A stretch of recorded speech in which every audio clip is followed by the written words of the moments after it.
In primetime news this evening, 9 new COVID-19 cases.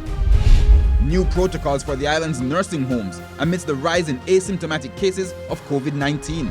And telecommunications provider Flow under fire from customers again.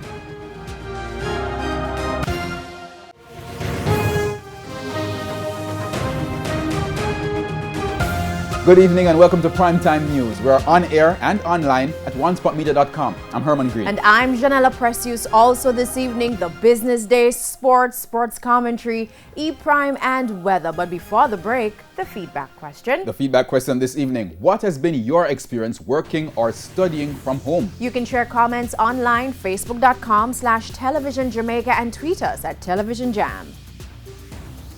Please stay with us. Primetime News returns right after this break.